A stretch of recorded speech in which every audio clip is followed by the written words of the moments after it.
안녕하세요. 주택담보대출금리가 3%였던 게 6%로 갑자기 이제 통보가 와서 대출자가 깜짝 놀랐다라는 뉴스인데요.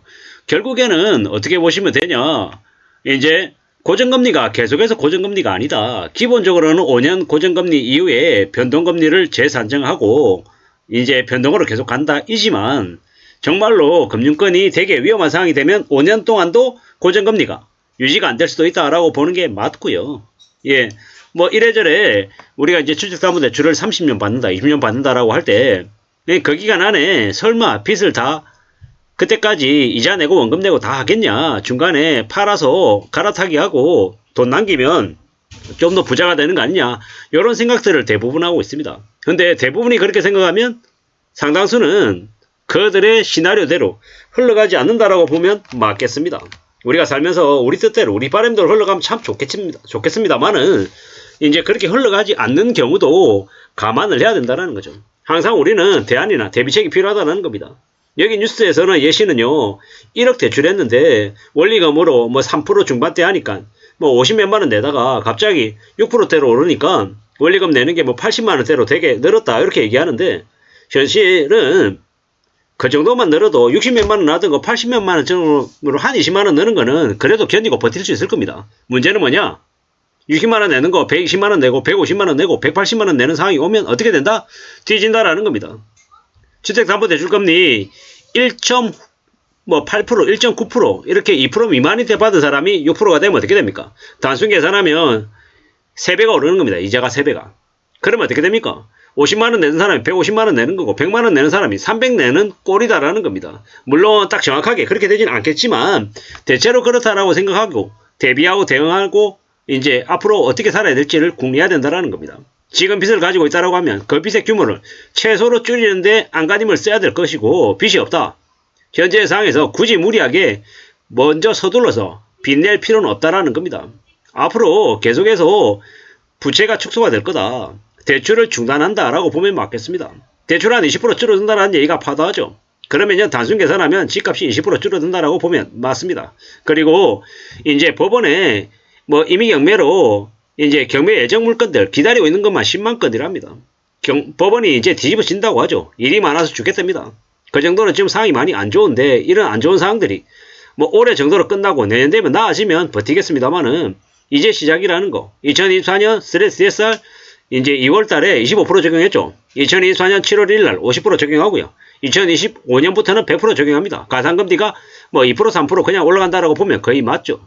게다가 2024년 5월 1일부터 경기대응 완충자본成立. 뭡니까? 은행권들이 충당금을 적립해야 된다. 뭐 그러면 또 금리가 또 올라갈 수 있는 여지가 있다라는 겁니다. 개개인별 신용 점수 테스트 해가지고 이제 대출자들에게 가산금리를 개개인별로 별도로 다 매기는 겁니다. 어떤 사람에게는 1%, 어떤 사람에게는 2%, 어떤 사람에게는 3% 이런 식으로 각각 다르게 매긴다라는 겁니다. 이거는 일괄적인 기준금리 인하하고는 상관없습니다. 미국이 기준금리를 내리고 한국은행이 기준금리를 내려도 실제로 내가 체감할 때 시중금리가 내려가는 게 아니고 대려 내 금리가 올라갈 수도 있다는 겁니다. 뭐 때문에? 나의 신용도에 따라서. 그렇다라고 하면 결국 이제 뒤집어지는 거죠. 그리고 이제 은행들마다 가산금리에 대한 그 부과 기준이 다 다릅니다. 무슨 얘기냐? 내가 어디에서 빌리냐에 따라서 대출금리에 가산되는 금리조차도 크게 벌어질 수 있다는 겁니다. 제비금융지주가 이제 운영하는 전북은행 이런 데서 대출받으면 어떻게 된다? 죽는다. 가산금리는 거기는 뭐 6%씩 이렇게 올라갑니다. 오죽하면 제비금융지주 너무 가산금리를 심하게 매긴다라고 해서 저기 뭡니까? 그 관련 지역구에 있는 국회의원도 데모하고 지역사회도 데모하고 쌩 난리를 쳐도 제비금융지주 전북은행 눈 하나 깜짝 안 합니다. 왜? 뭐 그러면 수사하든지 뭐 법적으로 문제가 있으면은 문제가 있는 부분 관련해서 확인하고 제재를 가하라 뭐 이런 식인 거죠. 제비금융지주가 그 카카오뱅크에 뭐 무수히 많은 거 금융 관련한 서비스 기술 이런 것들도 많이 전수해줬어요. 제비금융지주는 이제 흔히 얘기하는 이 금융업계에서 거의 탑이라고 얘기할 정도로 되게 업무적인 프로페셔널을 가지고 있죠. 근데 오직 그들은 자기네 금융회사를 위한 곳이기 때문에 대출자들에게 가산금리 매기는 이 수준 자체가 사악하죠. 그래서 우스갯소리로 전북에서 대출은 제비금융지주, 전북은행에서는 대출 받으면 안 된다라고 얘기할 정도입니다. 왜?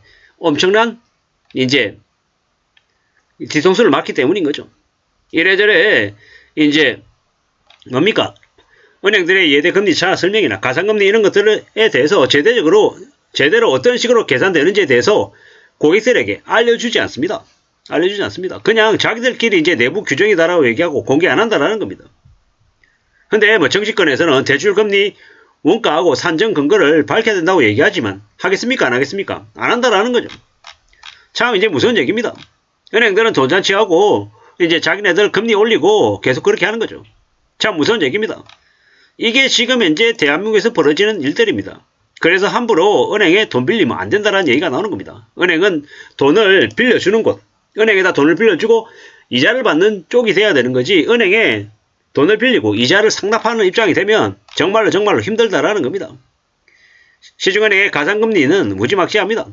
기준금리의 보통 한 두세 배 정도를 가산금리로 적용하고 있다는 거죠. 사실상 고리대금 업자나 사채업자하고 뭐가 다르냐라는 겁니다. 앞으로 한국은요, 부동산 가격 폭락하고 이제 물가 올라가고 이제 엉망이 될 거다라고 보면 맞습니다. 자본주의 사회에서 금리는 공짜가 아닙니다. 빚내는 건 정말 힘겨워지는 되게 어려운 상황으로 가는 거다라고 보면 맞겠습니다. 정말 무서운 얘기죠. 앞으로 어떻게 되겠습니까? 정말로 살아가는 게 쉽지 않다라는 것. 그리고 우리는요, 정말 너무 쉽게, 너무 만만하게 생각하면 안 됩니다. 대환대출, 대출 갈아타기 쉽게 할 수 있는 것처럼 얘기하는데 그렇지 않습니다. 지역에 따라 다르고요. 나의 신용도에 따라 다르고, 그 은행들의 사정에 따라서 지금 바로 해줄 수도 있고, 6개월 뒤에 해줄 수도 있고, 아예 안 될 수도 있고, 천차만별이다라는 것. 그리고 지금 현재 윤석열 정부는 총선을 앞두고 있기 때문에 다 해줄 것처럼 얘기하지만 실제로 빚 대신 갚아주지 않고요. 금리, 시중금리, 가산금리 이런 것들 관련해서 관심도 없습니다. 결국에는요, 저기 금융권들, 주요 5대 은행들만 살리는 데만 집중하고 있지, 그거 하려고 세금 혈세를 막 써대고 나중에 국민들에게 다 부담 지으려고 하는 게 그들의 속셈입니다. 절대로 지금의 정부를 믿어서도 안 될 것이고, 여당도 야당도 함부로 믿어서는 안 될 겁니다. 결국에는요, 어떻게 살아야 될지 궁리하는 건 뭐다? 내 스스로 비치지 않고 나의 분수 범위 안에서 살아가려고 애쓰는 거, 그게 제일 필요하다는 겁니다. 그렇게 살아야 안전해질 수 있다. 그렇게 살아야 누가 뭐라 해도 싫은 소리 듣지 않고 내가 원하는 대로 나의 삶을 주도해서 살아갈 수 있다 라는 말씀을 좀 드리고 싶은 겁니다. 우리가 살아간 삶이 얼마나 어려운지, 얼마나 혹독한지, 얼마나 충격적인 건 언제 알 수 있다? 빚질 때 알 수 있다. 그냥 빚을 한 3억 지면 되게 사는 게 별거 아닌 것처럼 얘기하지만 3억 빚 지면요, 죽을 때까지 그 빚을 갚을 수 있다 없다? 거의 못 갚을 수도 있다라는 겁니다. 정말로 내가 월급을 1,000만 원, 2,000만 원 받지 않는 이상은 몇 억씩 갚는 게 금방 될 수 있는 일이 아니라는 겁니다. 죽을 때까지 갚아도 못 갚을 수 있다는 말씀을 감히 드립니다. 빚이 얼마나 무서운지 우리는 정말 명심하며 살아야 되겠습니다.